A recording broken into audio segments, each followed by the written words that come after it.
안녕하세요. 빛을 담은 교회 이정훈 목사입니다. 오늘 하루도 우리에게 주시는 귀한 말씀을 통해서 매 시간마다 우리 하나님의 말씀에 순종하고 따라가는 저와 여러분 되길 간절히 축복하겠습니다. 먼저 하나님의 말씀 같이 듣겠습니다. 생각하건대 현재의 고난은 장차 우리에게 나타날 영광과 비교할 수 없도다. 피조물이 고대하는 바는 하나님의 아들들이 나타나는 것이니 피조물이 허무한데 굴복하는 것은 자기 뜻이 아니요 오직 굴복하게 하시는 이로 말미암음이라. 그 바라는 것은 피조물도 썩어짐의 종로로 탄 데서 해방되어 하나님의 자녀들의 영광의 자유에 이르는 것이니라. 피조물이 다 이제까지 함께 탄식하며 함께 고통을 겪고 있는 것을 우리가 아느니라. 그뿐 아니라 또한 우리 곧 성령의 처음 익은 열매를 받은 우리까지도 속으로 탄식하여 양자될 것 곧 우리 몸의 속량을 기다리느니라.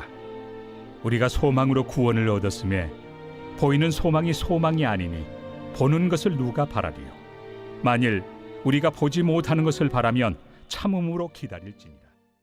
오늘은 로마서 8장 18절에서 25절 말씀을 가지고 어찌 그리 아름다운지요 라는 제목으로 하나님의 말씀 전하겠습니다. 여러분, 우리가 살아가면서 고난과 또는 절망, 어려움 등을 당하게 되는데 사람들 가운데 이러한 것들을 즐거워하고 반가워할 사람이 있을까요? 없습니다. 고난이 즐거운 사람이 어디 있겠어요? 그럼에도 불구하고 성경은요 분명히 이렇게 말하고 있어요. 8장 18절 생각하건대 현재의 고난은 장차 우리에게 나타날 영광과 비교할 수 없도다. 그러니까 이 땅에 살면서 육신의 아픔, 이제는 마지막에 죽음의 절망도 우리에게 있는데, 그러나 이런 것들은 잠깐이라는 거죠.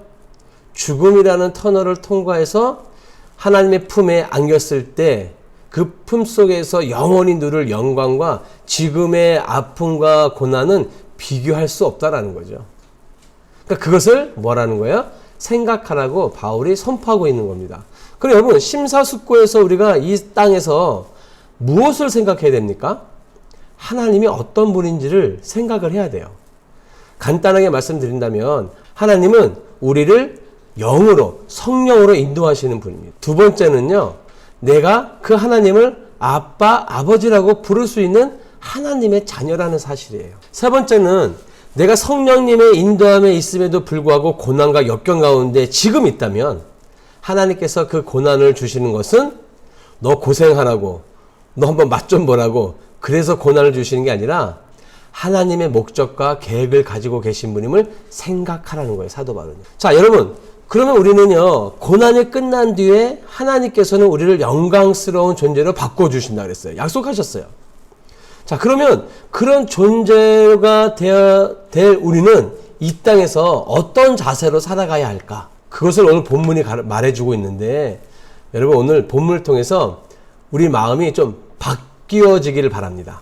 세상을 바라보는 눈이 좀 달라지기를 바랍니다. 그런 마음으로 하나님의 말씀을 들었으면 좋겠어요. 자, 19절 말씀을 보면 피조물은 하나님의 자녀들이 나타나기를 간절히 기다리고 있습니다. 여기서 피조물은 인간을 포함해서 하나님이 창조하신 하늘의 별, 구름, 해, 달, 별, 바다의 물고기들, 새들, 모든 벌레들, 하나님께서 지으신 모든 것을 통틀어서 일컫는 말이에요. 그런데 여기 말씀해 보니까 피조물들이 기다리는 것이 있대요. 그게 뭐냐면 하나님의 자녀들이 나타나는 것을 기다린대요. 그러면은 아니 왜 우리를 포함해서 피조물들이 하나님의 자녀들이 나타나기를 고대하는 것일까? 하나님의 자녀들이라면 하나님을 믿는 우리들을 말하는 거잖아요. 자, 한번 20절을 보세요. 피조물이 허무에 굴복하였지만 그것은 자의로 그렇게 된 것이 아니라 굴복하게 하신 그분이 그렇게 하신 것입니다. 그러나 소망은 남아 있습니다. 그러니까 피조물이 허물에 굴복하였다는 것은 어떻게 보면 인간이 벌이는 허망한 짓들에 의해서 피조세계가 굴복을 당한 거예요. 다시 말하면 우리가 오늘날로 표현하면 생태계가 파괴되고 환경이 오염이 된 거죠. 그러니까 자연이 인간의 욕망 때문에 훼손되고 오염된 거예요. 파괴되었어요. 그러니까 모든 피조물들은 더불어서 살아가야 할 존재임에도 불구하고 인간의 욕심에 의해서 파괴되어 버린 거예요. 그러니까 피조 세계가 죽음으로 몰아넣어 버렸어요. 이것은 당연한 거예요. 왜냐하면 아담과 하와 이후에 우리가 죄인이고 죄인의 삶을 살게 되었잖아요. 그런 죄인이 이 땅에서 하나님의 징계를 받고 살아갔잖아요. 그러니까 모든 피조의 세계가 죽음이고 멸망이었어요. 그래서 이 피조 세계는요, 이제는 하나님을 갈망하는 거예요. 하나님의 자녀들을 갈망하는 거예요. 참 생명을 지닌 하나님의 자녀들, 정말로 풀 한 포기에도 경외심을 가지고 바라보는 자들, 그런 자들, 하나님의 자녀들을 이 피조 세계가 고대하고 기다린다는 거예요. 자, 21절을 한번 보세요. 그것은 곧 피조물도 사멸의 종살이에서 해방되어서 하나님의 자녀가 누릴 영광된 자유를 얻는다는 것입니다. 피조 세계도 하나님의 자녀가 누릴 영광된 자유에 이르기를 원하고 있다는 거예요. 그러니까 여러분, 우리 이사야 11장 6절에 그때 이리가 어린 양과 함께 살며 표범이 어린 염소와 함께 누우며 송아지와 어린 사자와 살찐 짐승이 함께 있어 어린아이에게 끌리며, 있을 수 없는, 현재는 있을 수 없는 일들인 거죠. 근데 이게 하나님의 영광의 회복의 날이잖아요. 모든 피조물들이 이걸 원한다는 거예요. 우리 인간들뿐만 아니라 이 세상을 창조한 모든 피조물들이 이걸 원한다는 거예요. 22절. 우리는 모든 피조물이 이제까지 함께 신음하며 해산의 고통을 함께 겪고 있다는 것을 압니다. 우리는 여기서 뭐예요? 하나님을 믿는 자.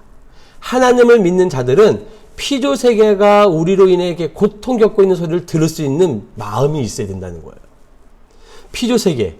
하나님을 알지 못하는 사람들이 울부짖는 그 소리도 우리가 하나님의 자녀들이 들을 수 있는 귀가 있어야 되는 거고, 인간의 욕심으로 인해서 파괴된 이 환경들이 울부짖는 소리에 우리가 소리를 들을 수 있는 믿음이 있어야 된다는 거예요.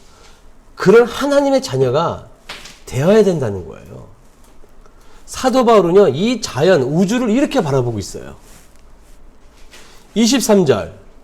그뿐만 아니라 첫 열매로서 성령을 받은 우리도 자녀로 삼아 주실 것을, 곧 우리 몸을 속량하여 주실 것을 고대하면서 속으로 신음하고 있습니다. 우리는 구원받은 하나님의 자녀이죠.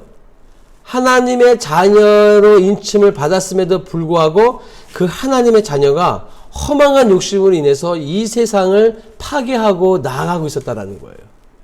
그러니 구원받은 우리들은요, 그 구원받은 것에만 만족하지 말고, 그러니까 여러분, 믿음은 말로만이 아니라 삶이거든요. 삶에서 이 피조 세계를 살리는 하나님의 자녀가 되어야 된다는 거예요. 하나님은요, 인간만을 위해서 십자가에 죽지 않으셨어요. 보시겠어요? 골로새서 1장 20절이에요. 그리스도의 십자가의 피로 평화를 이루셔서 그리스도로 말미암아 만물, 곧 땅에 있는 것들이나 하늘에 있는 것들이나 다 기쁘게 자기와 화해시키셨습니다. 그러니까 예수님이 십자가의 대속의 피를 흘리신 까닭은 사람만이 하나님과 화목하시기 위해서, 그래서 죽으신 게 아니라는 거죠. 땅에 있는 모든 풀, 벌레, 짐승, 하늘에 있는 새, 구름, 별, 달, 그 모든 피조 세계가 하나님과 화목시키기 위해서 예수 그리스도께서 십자가에 죽으셨다는 거예요. 이제는 그 날을 우리가 기다린다는 거예요. 모든 피조 세계가 그 날을 기다린다는 거예요. 그러면 여러분, 우리 인간으로 인해서 파괴된 이 모든 피조물들의 세계에 신음하는 소리를 들어서 함께 하는 마음을 우리가 가져야 된다는 거예요. 그러니까 우리가 세상을 바라보는 눈이 달라야 돼요. 모세가 여러분, 이스라엘 백성들과 40년 광야 생활을 할 때 이런 이야기를 했어요. 신명기 23장 12절 13절인데, 너희는 진 바깥의 한 곳에 변소를 만들어 놓고 그곳에 갈 때에는 너희의 연장 가운데서 삽을 가지고 가야 한다. 용변을 볼 때에는 그것으로 땅을 파고 돌아설 때는 배설물을 덮어라. 여러분, 광야 생활이에요. 정착이 아니라고요. 그들의 정착할 것은 가나안 땅이에요. 그러니 이런 생각할 수 있죠. 아유, 대소변 보는 거 아무 데서나 볼 수 있지 뭐 어차피 우리가 여기서 살 것이 아닌데. 그런데 왜 모세가 이런 말을 할까요? 왜 이런 법을 만들었죠? 모든 곳에 하나님이 거하시는 곳이기 때문에 그래요. 그런 마음이 이 모세에게 있는 거예요. 그러니까 모세는 피조 세계를 보호하고 함께 공존해야 함을 알고 있었던 거예요. 그래서 법을 만들어서 백성들에게 전한 거예요. 대변까지도 말이죠. 여러분, 오늘 이런 말씀을 우리에게 어떻게 적용을 해야 될까요? 당연히 우리가 환경을 보호하고 함께 해야 되는 건 당연히 해야 될 거죠. 그럼 여러분, 영적으로 한번 생각해 보세요. 어두운 곳, 절망이 있는 곳, 그곳에 내가 갈 때 여러분, 새 생명이 일어나야 돼요. 내가 가는 곳마다 여러분, 황폐했던 곳이 비옥한 땅이 돼야 되고요. 나비와 새들이 이전보다 더 힘차게 날개짓을 해야 되는 그런 내 주변이 돼야 돼요. 하나님께서 지으신 모든 피조세계의 아름다움과 평화를 내가 온 몸과 영혼으로 누리게 돼야 된다는 거예요. 여러분, 이런 세상 얼마나 멋지겠어요? 하나님이 이렇게 말씀해 주신 오늘의 이 말씀을 실천해 가면서 내 삶 속에서 하나님 말씀을 주신 대로 실천하려고 하겠습니다. 결단하겠습니다. 라는 마음을 가질 때마다 여러분, 신기하게 하나님 자녀들의 마음에는요, 선한 것들로 가득하게 돼요. 이 말씀을 준비하면서 제가 어느 날 TV를 보고 있는데 제가 잘 보는 프로그램 중에 하나가 동물의 세계 아니면 환경 스페셜 같은 그런 다큐를 참 좋아하거든요. 그날 이 환경 스페셜 다큐에서 이런 내용을 가지고 다큐를 했는데 여러분, 이 그림이 어떤 그림 같으세요? 네, 갯벌입니다.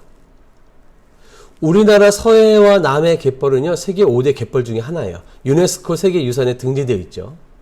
근데 이제 이 영상을 보니까 솔직히 좋은 말은 없어요. 왜냐면 인간들 때문에 이 갯벌이 다 파괴가 됐거든요. 그러니까 개발이라는 미명 아래 무차별하게 갯벌들이 다 사라져버린 거예요.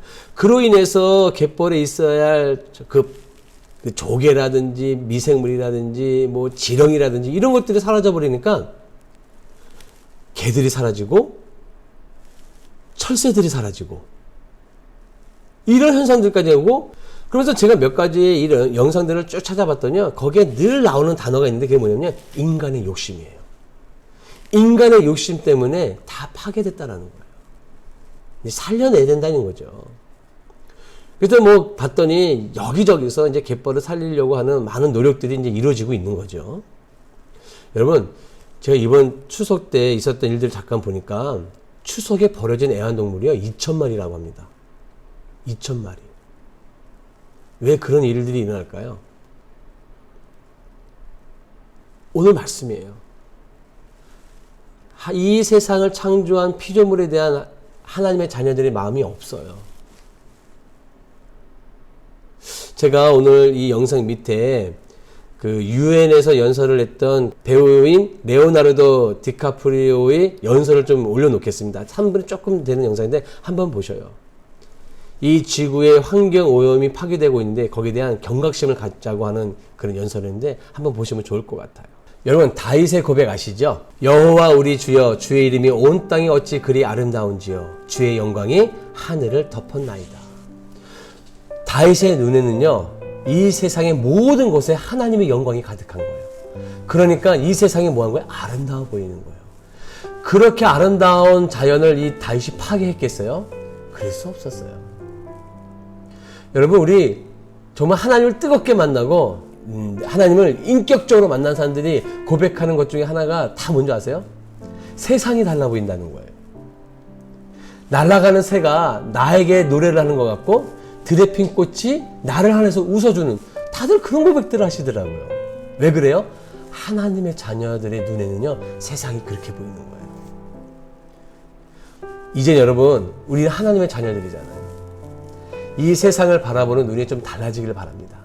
내가 가는 곳에 그 피조세계가 달라지기를 바랍니다. 행동 하나하나에 우리가 할 수 있는 것, 이 자연과 함께 더불어 우리가 하나님의 영광을 드러낼 수 있는 일들을 작은 일서부터 실천할 수 있는 저와 여러분들이 간절히 바라요. 뭐 간단한 일로는 우리 집안서부터 뭐 분리수거를 하고 뭐 쓰레기를 함부로 버리지 않는 뭐 이런 일들로부터 시작할 수 있겠죠. 그런 한 주를, 아니 매일매일의 삶을 살 수 있는 저와 여러분들에게 간절히 축복합니다. 여러분, 승리하세요.